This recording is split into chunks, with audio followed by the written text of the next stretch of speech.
I hope you all are doing well. So in today's class we will understand rules to change direct speech into indirect speech.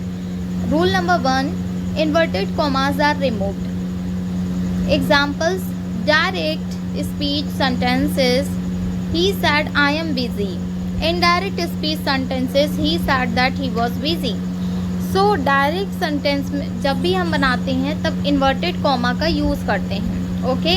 But indirect speech sentence बनाते time हम inverted comma का use नहीं करते, उसको removed कर देते हैं.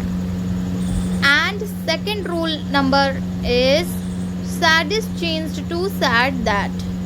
Direct sentences she said I like ice cream, but indirect sentences she said that she liked ice cream. यहाँ पर जब डायरेक्ट सेंटेंस बनाते हैं तब सैड यूज़ करते हैं, बट इनडायरेक्ट सेंटेंस बनाते टाइम सैड तो यूज़ करते हैं लेकिन उसके बाद दैट का यूज़ किया जाता है, सैड दैट यूज़ किया जाता है, इन्वर्टेड कॉमा का यूज़ नहीं होता है.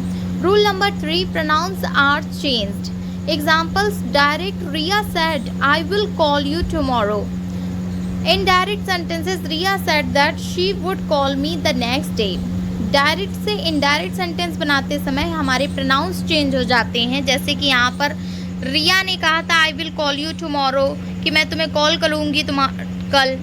बट इनडायरेक्ट में क्या है, Riya said that she would call me the next day. यहाँ पर आई का शी हो गया और यू का मी हो गया, ठीक है. तो प्रोनाउंस क्या है, चेंज हो गए.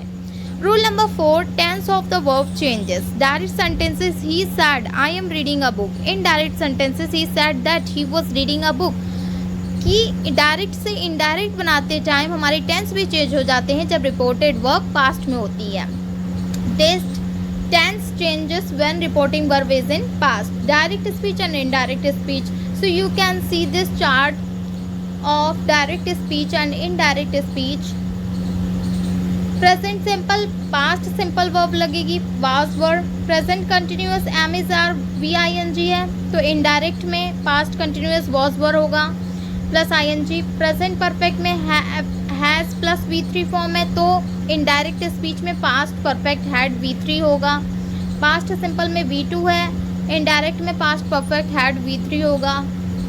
डायरेक्ट स्पीच में विल शैल है, तो इनडायरेक्ट में वुड शुड होगा. कैन का कुड होगा, मी का माइट, मस्ट का हैड टू, टुडे का दैट डे, टुमारो का द नेक्स्ट डे, यस्टरडे का द प्रीवियस डे, हाउ का देन, हेयर का देयर, दिस का दैट, दीज का दोस.